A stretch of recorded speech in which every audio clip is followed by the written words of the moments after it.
después de horas. Híjole, ha sido como una carrera con obstáculos extra.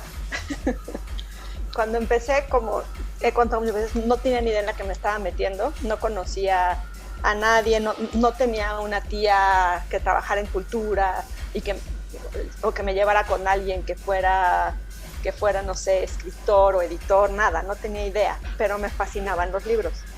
Entonces yo lo que quería era hacer libros.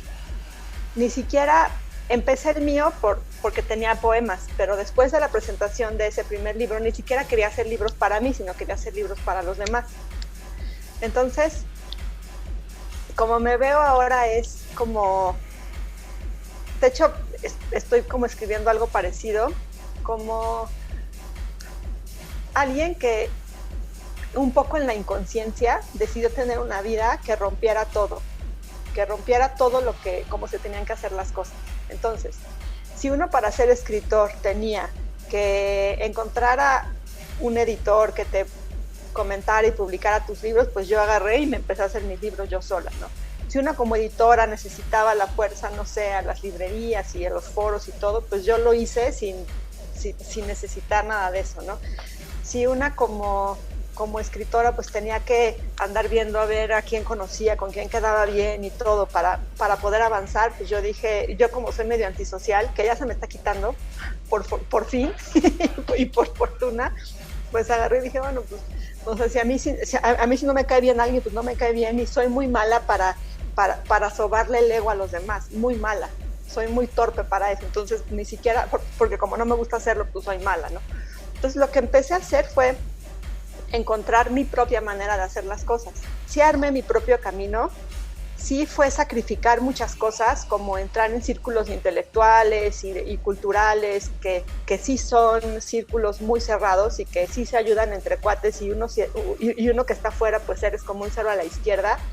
Pero a final de cuentas, he hecho lo que he hecho sin financiamiento de ninguna empresa pública, sin financiamiento de ninguna empresa privada, sin hacer nunca que una fondeadora para publicar un libro, nunca he hecho una rifa, nunca he hecho algo fuera de editar y vender libros y de dar clases y dar talleres y todo alrededor de lo que hago para hacer lo que hago. Y eso me parece muy satisfactorio. Y ese es entonces los precios que he pagado por tener esta libertad que tengo, pues la verdad es que han sido muy agradables. Porque a final de cuentas estamos en un país, en un mundo en general, pero hablo del país específicamente, que está acostumbrado a que la cultura hay que subsidiarla. Y yo creo que la cultura subsidiada pierde muchísima libertad, tanto de contenido como de contenido, de temas, pierde muchísimo la oportunidad de conocer diversidad. Sí, a mí lo que me interesa, la verdad, es la gente, los lectores. A veces me tocó, por ejemplo, alguna vez, ¿no? Tengo dos anécdotas chistosas. Una, cuando presenté una de mis novelas en Gandhi, en Miguel Ángel de Quevedo. Llegué a Gandhi, tenía todavía mi asistente, pero yo hacía mil cosas. Puse mi mantel y puse las copas y, o sea, yo llegaba y armaba todo, ¿no? Que el pendón con la manta y todo. Pues, entonces empecé a servir el vino, ¿no?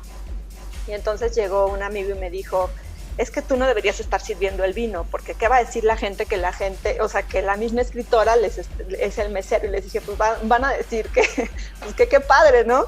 Que qué bueno que es capaz de ponerse a servir el vino y que no le importa ser el escritor, porque para mí ser escritor, o sea, para mí un artista, un escritor, o sea, es el mismo trabajo que cualquier trabajo, ¿no?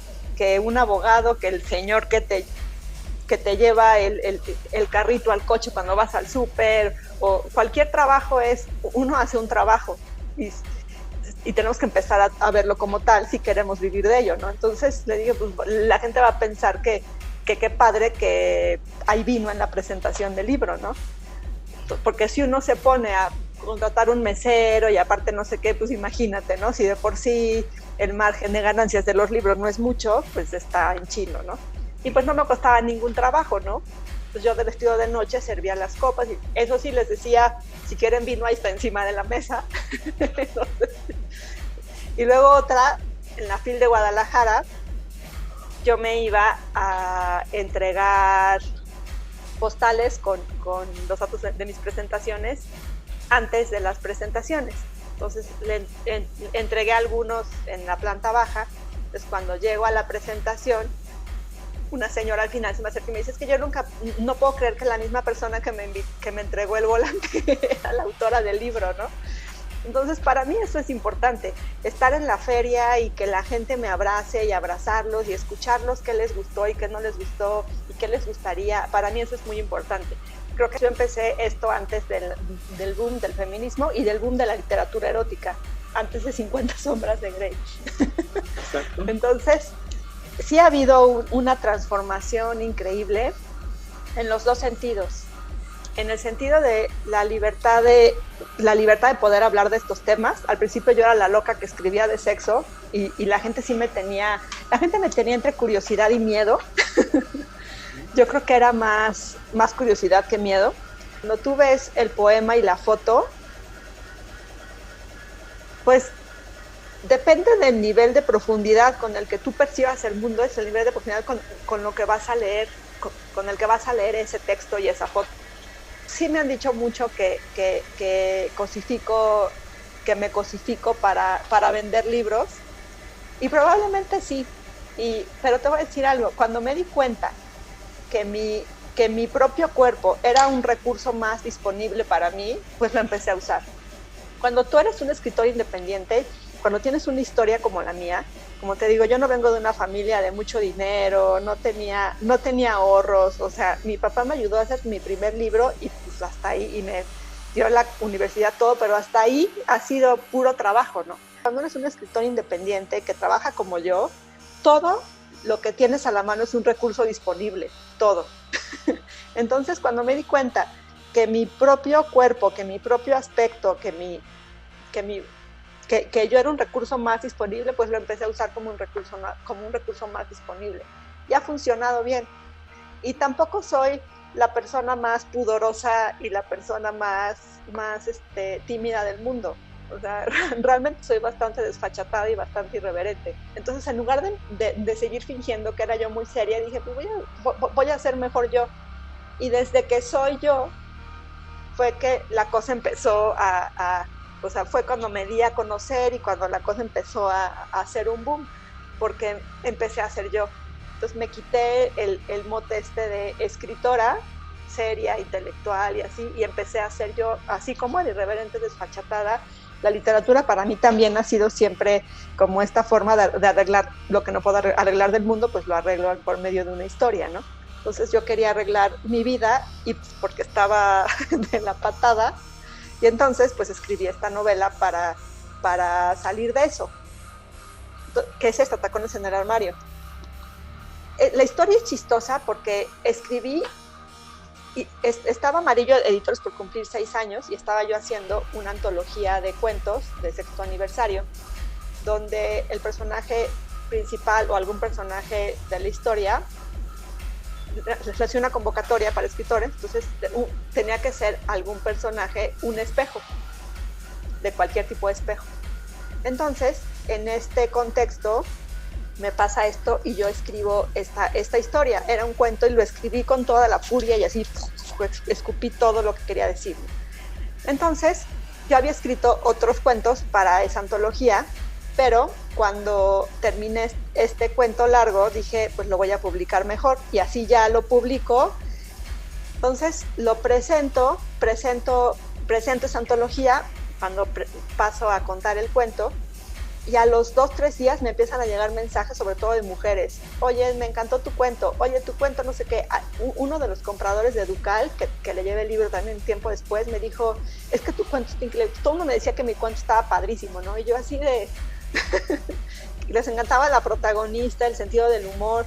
Es lo primero que yo escribía como con esa desfachatez que yo tengo, pero siempre me había censurado un poco para no hacer sentir mal a mis papás, o sea, como para no quedar mal con mi marido, siempre me importó mucho quedar bien con todo el mundo y que todo el mundo me quisiera, ¿no? Entonces, pues nunca había escrito algo así hasta ese momento. Ya después de eso hice la novela, alargué la historia, la hice novela y en 2 años estaba como los libros más vendidos de Gandhi, fue un boom así. Empecé a platicar con las mujeres, también por eso me gusta tanto estar con los lectores y vi la necesidad de hablar de infidelidad, hablar de sexo de una manera sana y abierta también. Entonces me di cuenta que era necesario eso, que había que hablar de sexo de una manera así, medio irreverente, medio despachatada y muy abierta y muy sana, porque yo no promuevo, aunque es una venganza literaria en mi primera novela, o sea, yo no promuevo eso, yo promuevo la libertad, promuevo que la gente sepa que fuera una conversación sana y que fuera una conversación abierta. Y entonces el resultado ha sido increíble, porque si bien ha habido gente que se asusta y que dice, ¿y esto qué? La mayoría de la gente lo recibe con una sonrisa y o sea, no sabes todo lo que me ha pasado, padre, cuando platico con las personas, los mensajes que me llegan, las parejas que se divierten juntas haciendo esto, o sea, ha sido increíble. Mi literatura erótica tiene un punto de vista muy femenino, tiene un punto de vista muy respetuoso tanto para hombres como mujeres y también hacia el sexo, y me gustan los temas de infidelidad y me gusta el tema del amor libre también, porque creo que son cosas que hay, o sea, que suceden a puertas cerradas y que es mejor hablar de ellas. Exponer este tipo de temas ayudan a que la gente pueda decidir con mucho más libertad cómo quiere vivir, ¿no? Depende de cómo calibre la libertad, es el nivel de miedo que tiene, ¿no? Finalmente el miedo paraliza, el miedo es una cosa que si bien nos mantiene vivos, pues también nos puede mantener medio muertos en vida, ¿no? Entonces, lo importante es, como te digo, seguir hablando de estos temas, seguir abriendo pues conversaciones que hasta ahora habían sido incómodas, para a final de cuentas, como te digo, o sea, vivir con esa libertad. A la gente le da mucho miedo a la libertad, porque la libertad implica responsabilidad. Entonces a veces uno prefiere que te digan lo que tienes que hacer a que lo tengas que decidir tú. La libertad entendida así, pues no es para todas las personas como la panacea, ¿no?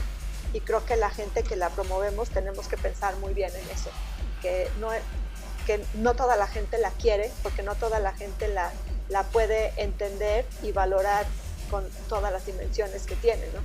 Porque sí, como implica responsabilidad, a veces pues uno quisiera no ser responsable de nada.